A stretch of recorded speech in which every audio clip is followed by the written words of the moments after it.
With me today on County Chatter, Larry Dapsis, the tick guy from the Cape Cod Cooperative Extension at Barnstable County. Larry, welcome back to your new show. Paula, it's great to be back with you in studio and County Chatter Nation. Nice to meet you and to talk about one of my favorite bug topics, obviously, the prevention of tick-borne diseases, which are pretty prevalent here on the Cape and Islands. Right, and we've heard a lot in the news in the past month and a half that this mild winter has produced a bumper crop of ticks, but that's not actually the mild winter's job, producing this bumper crop of ticks. Not remotely. Tell us what's happening out there in the environment. There are headlines out there that with the mild winter, it is going to be the tick apocalypse. And I tell people is that mild weather does not create a tick population, okay? The size of the tick population this year is really predicated on events from 2 years ago. The size of the acorn crop, which then dictated the size of the mouse and chipmunk population, which gets us to the size of our tick population. But what is going on is that people talk about, mild winter, they all lived. Well, even in a cold winter, as we've talked before, Paula, ticks live even in what we call a harsh winter because these little guys make antifreeze. So they're pretty much indestructible under any winter conditions. But with the mild winter, there were more days where they were active, so more days above freezing. And so if people were out and about, they would have a higher encounter rate. And with this mild winter, what we have seen in the past is that the nymph stage of the tick, which is mostly active during the summer months, we're starting to see those a month earlier than normal. So it's a significant stage of the tick because unlike the adult stage ticks, they are the size of a poppy seed. And so they're more likely to elude a tick check. And if you look at the case data, 85% of all tick-borne diseases occur during the summer months when that nymph stage is active. So 365 days of tick encounter opportunities each year. That summer months, though, starting now, really be on our game. All right. Mild winters, we come back to climate change and how climate change affects the environment.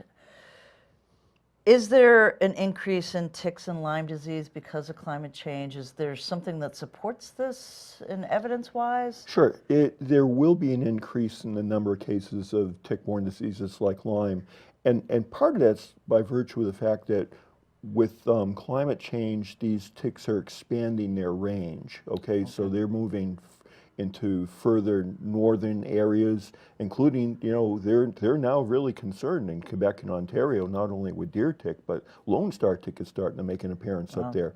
So with the expansion of range of these, we will certainly see an increase in the number of cases. Will we see an increase in the incidence rate of something like Lyme? Well, the thing about climate change is that, here's my prediction, is that it's going to be different. So, and with some qualifying reasons. So the Earth is getting warmer, and we're going to have milder winters and longer periods of exposure rate. So we know that, and people should be aware of that. Is it going to increase things like the incidence rate of Lyme here on Cape? Well, then you have to get into the nuances of climate change, like precipitation patterns. So if precipitation patterns go towards maybe get drier and more droughty conditions, that's not as conducive to the ticks being active. But if we get into periods of more rainfall, higher periods of high ambient humidity, that'll push things the other way. But also, we have to think about even deeper in the ecosystem. Climate change, what does that do to oak tree phenology? Anything that changes acorn production is going to ripple all the way through the tick population. So that's the beauty about ecology, Paula, is the basic tenet of modern ecology is that everything is connected. You're absolutely right. Everything is connected, and we're connected to a lot of different diseases that these ticks are carrying as well. So you've mentioned Lyme disease. I'm a survivor of a chronic condition, Lyme. You know, not knowing enough when I was out hiking and had Lyme disease. But there's also other diseases out there besides Lyme, and some that are really concerning the CDC. Tell us about some of these other diseases that are out there, including Lyme, and how we can protect ourselves. Sure. Great question. It's not just about Lyme disease, okay? Right. It's a very complex picture from an epidemiology standpoint. What we know with deer ticks is that there are 5 pathogens that we know of. Are there other things ticks are carrying that potentially making people sick? We don't know. Ticks are little cesspools of microbes, but there are 5 beyond Lyme. So we have Lyme, babesiosis, which is kind of like getting malaria and can be directly fatal. And we see that organism in about 10% of the tick population. There's anaplasmosis, Ooh, that's a scary one. which is also on the increase and can be quite serious and easily misdiagnosed from Lyme. And then we have a certain level of relapsing fever, which we see in about 3% of the ticks. But if you're spiking a fever of 104 and some other things, it can be serious. And then we found out we had Powassan virus. And when we did surveillance, we found Powassan from Falmouth to Truro. So there is exposure risk for a number of things. And Paula, the thing that's really important here is that co-infection, meaning ticks can carry more than one of these bugs, and you can get more than one of these diseases at the same time. And we see about 10% of the deer ticks on the Cape are co-infected. Wow. Wow. So with all of this disease that these ticks are carrying, you know, people are outdoors folks here on the Cape, right? Sure. We love to head out to the trails, and we're outside, you know, playing soccer with our families. Backyard gardening. Backyard gardening. I mean, we love the outdoors. That's why we live here. So how can we protect ourselves, body and our environments? Sure. I tell people is don't be tick afraid. Don't look at this landscape and say, I don't want to go outside. Right. I'd like to. But don't be tick afraid, but be tick aware. And be aware that, okay, we have an environment that's conducive to these type of organisms and encounters. And in the work that we've been doing and assessing, like, what can you do in terms of, you know, personal protection, yard protection, and pet protection, those 3 strategies. And for personal protection, hands down, when you come in from an outdoor activity, a tick check, certainly do that. Right. Throw your clothes in the dryer for 20 minutes. That'll kill any ticks that are on the clothing. But the go-to recommendation is not just a repellent, a bug spray, but a repellent that contains the active ingredient permethrin. And that's for treating clothing and footwear. And Paula, what I found in my research initially when I was like looking at this, I found out if a tick gets exposed to a treated surface for 60 seconds, that tick is guaranteed to die. And as Martha says, that's a good thing. Right.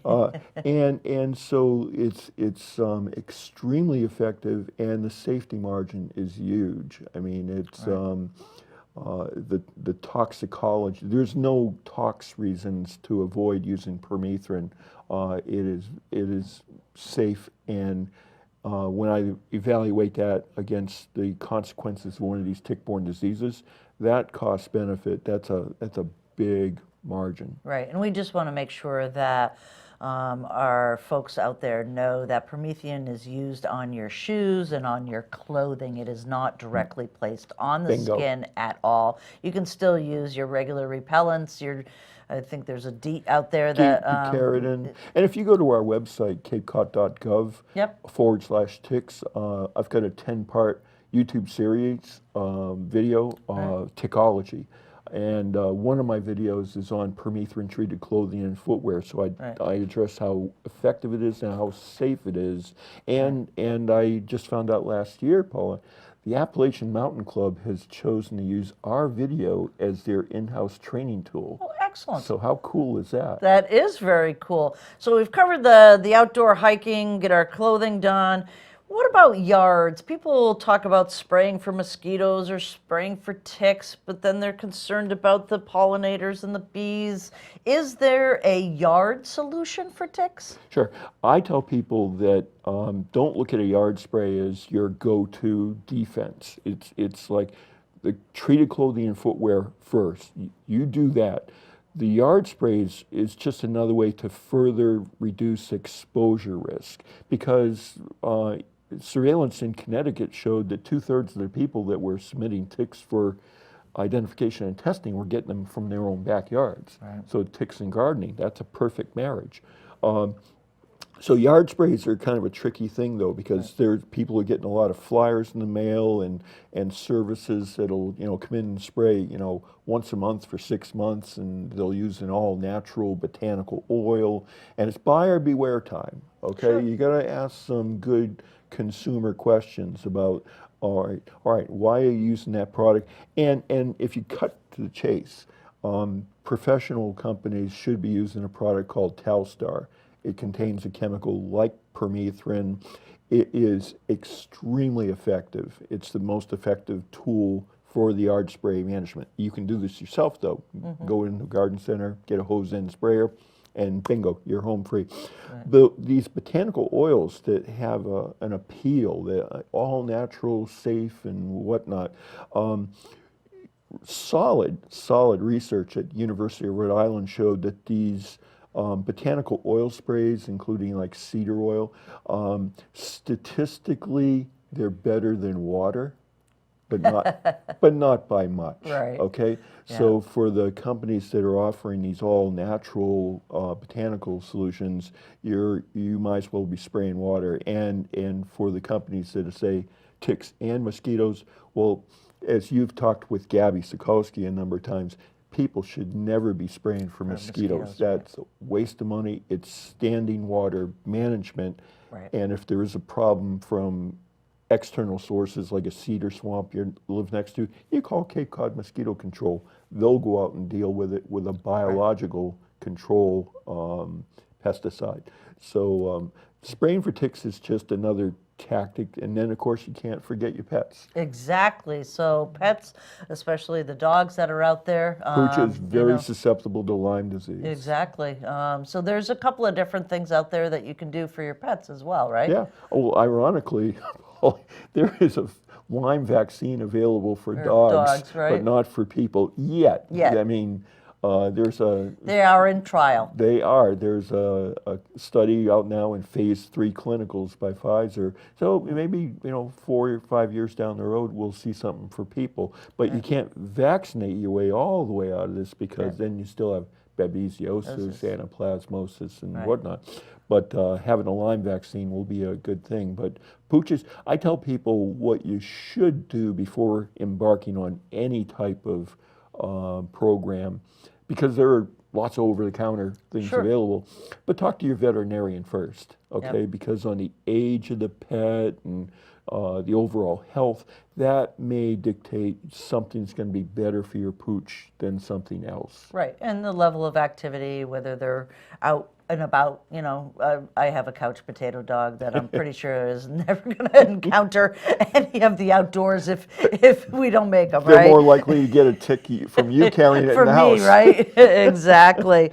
So let's kind of wrap this up in a neat little bow for folks. The top 5 things that you want everyone to do before this real season hits as we're looking at ticks and Lyme disease this year. Sure. Be aware that your exposure risk for tick encounters basically 365 days a year. Right. So anytime temperatures are above freezing, even if it's in January and you're going outside, you're likely going to be able to encounter an active tick. Right. The thing about permethrin treated clothing and footwear, tick checks and using that treated clothing, you do that alone, you've reduced your chances of getting a tick bite by 90%. Wow. And so you should feel like the odds are in your favor. And once I found out how effective that is, I convinced all the major garden centers on the Cape to stock these products, and you can get them online as well. Pay attention to your yard. There's ways to remove harborage for things like mice and chipmunks, but also be mindful that a yard spray in areas that you might have kids, playing soccer, and so a ball going into the bushes. You want to be mindful of areas like that, and protecting your pets. Right.